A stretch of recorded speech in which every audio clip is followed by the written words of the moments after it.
Stay awake, human. I know it's difficult after everything you've been through, but you must keep your eyes open. I'm sure you feel quite a bit safer in my arms than you did just lying there under all that ash, but I must insist that you do your best to stay alert, at least until I fully understand the extent of your injuries. The stream that I mentioned before is just ahead of us. That will help clean up your body, and I'm sure soothe some of the wounds that are hiding underneath all of the dirt on you. Keep those eyes open for me, human. I'll try my best to distract you.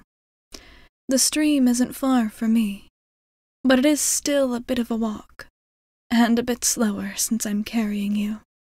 Though, probably still faster than it would have been with your little human legs.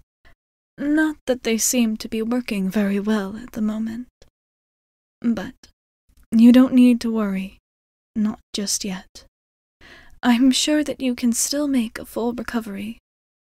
Though, I suppose that might be jumping to an early conclusion, considering I'm not exactly sure what is wrong with you.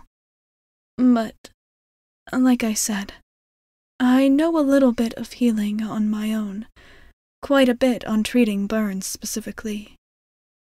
Those of us who live in the forest are quite sensitive to fire. I am assuming that even my limited expertise will be enough to cover you in need. And assuming it's not, I do have friends that would be willing to help you, even though you're a human. I think it's clear to anyone who might see you that you have been burned by their careless antics just as much as we have. My apologies. Perhaps a pun here was a bit inappropriate. But you know what I mean.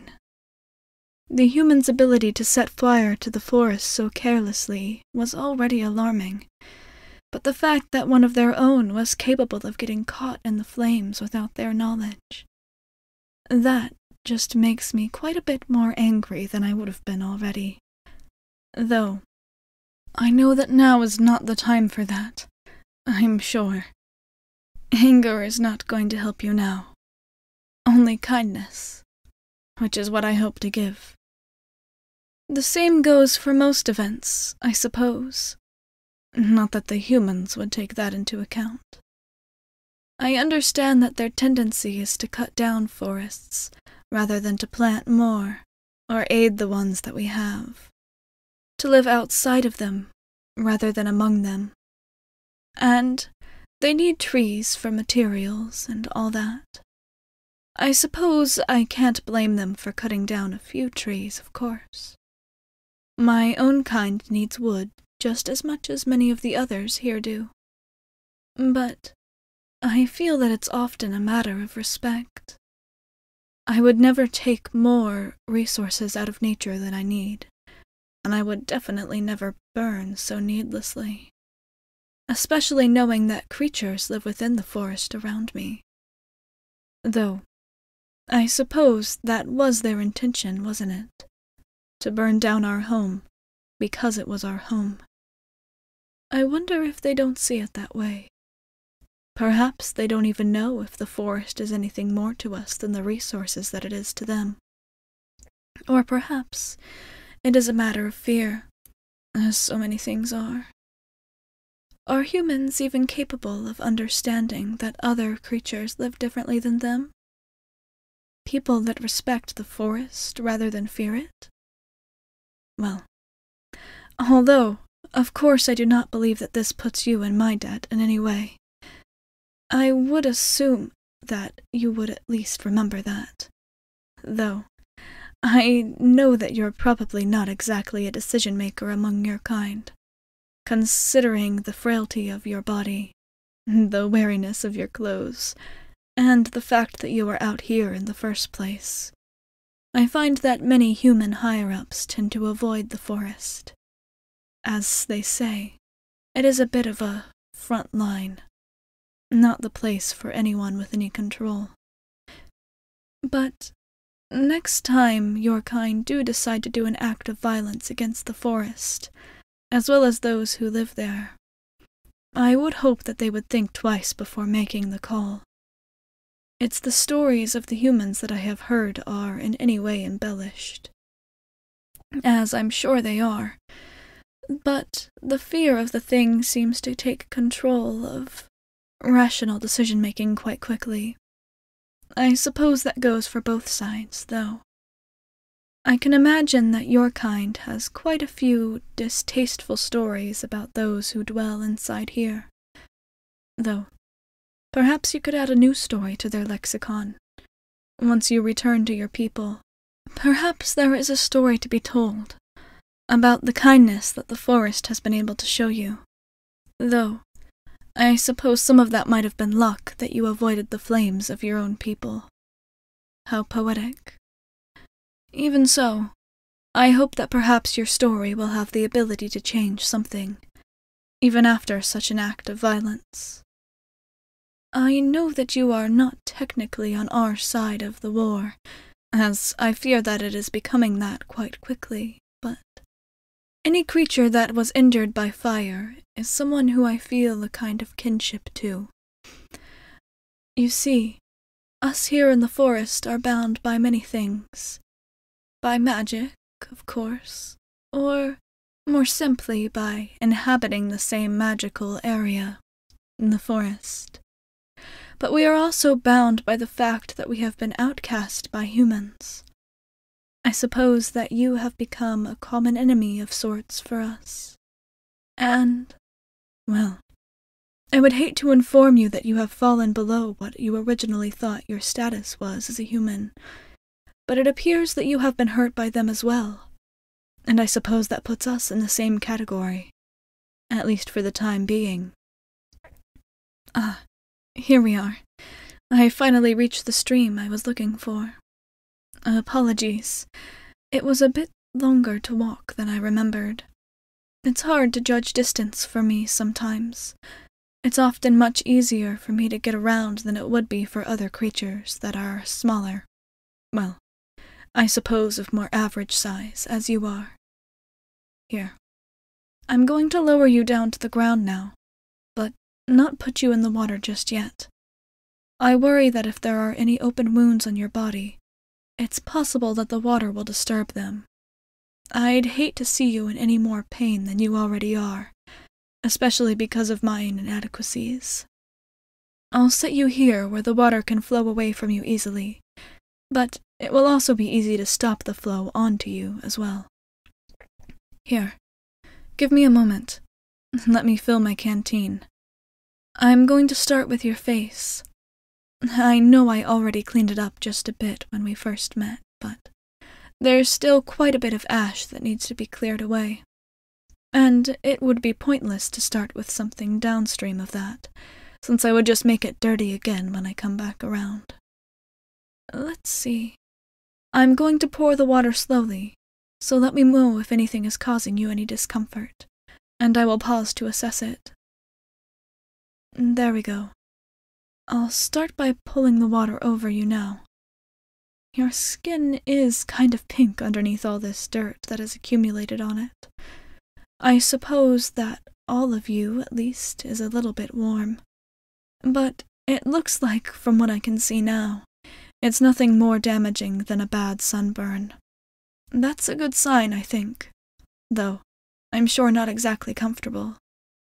Here, while I'm thinking about it, drink some more water. Staying hydrated is an important part of fighting off burns, regardless of their severity. Don't worry. The stream is quickly moving. It's clean. I often drink from it myself. Though, I understand that humans aren't necessarily used to drinking out of things like this. I promise that it's safe. Here, I'll have a sip of water myself to show that there's nothing to fear. See? Nothing to be afraid of. That's it. Drink as much as you can. Oh, slowly, though. It's not good to guzzle after being for so long without.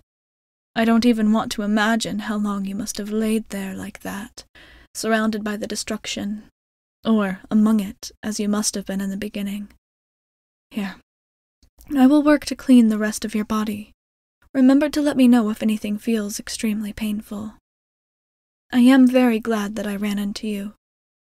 I originally came to that part of the forest to see the damage, mostly because I couldn't believe that it could be as bad as I had been hearing.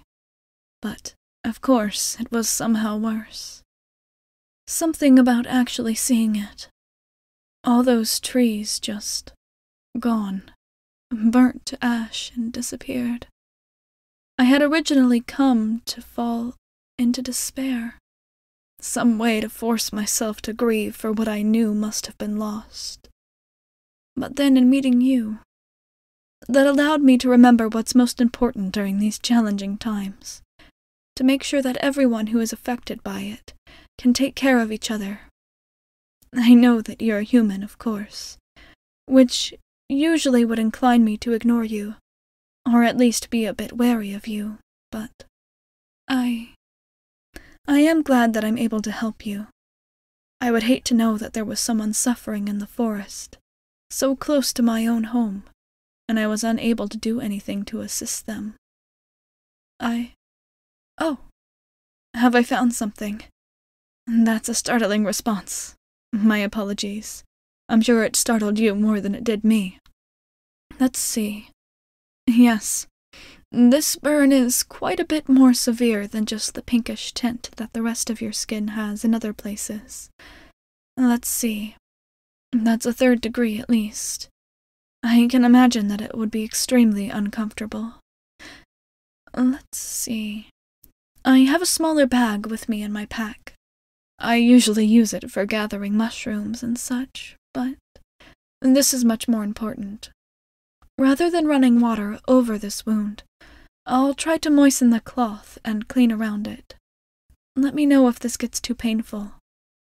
Here, you can take my opposite hand and squeeze it if you like.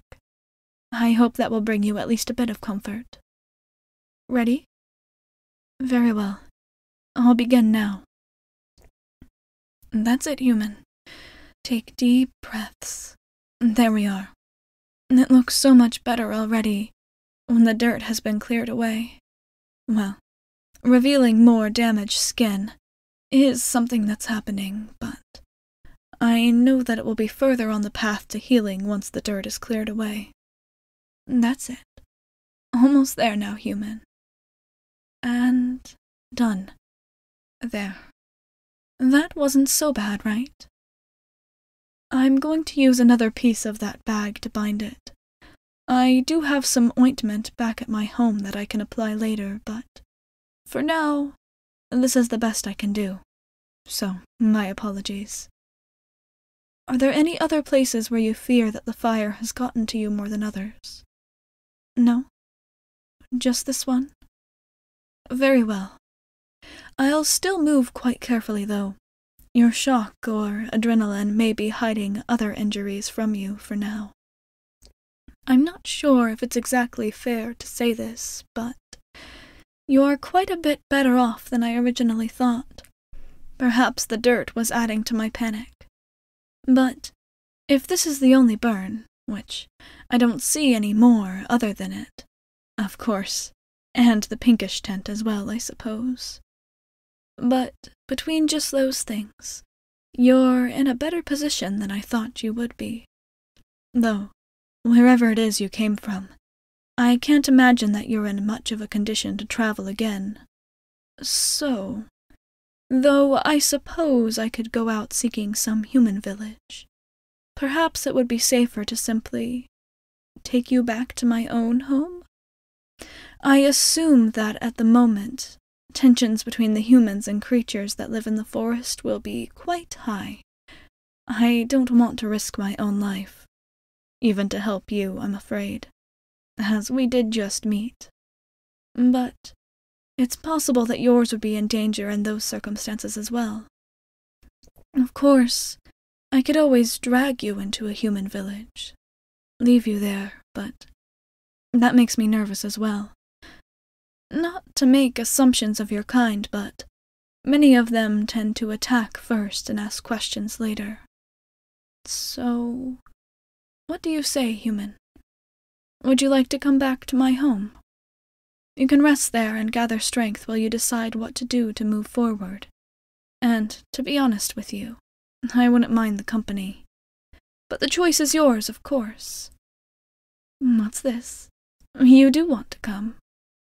Excellent. It will be much easier for you to care for you there than it is out here. And I do want you to be safe. It will be the perfect place to heal and rest. There. I think your body's as clean as I'm going to be able to get it at the moment. Your clothes are still quite a disaster, but we can deal with those later when I have more resources. Grab onto my neck again, and I'll take you to a safe place. You're welcome to rest as we travel if you want. Now that I've proven that your wounds are no longer life-threatening, that's it. Go ahead and rest against my chest.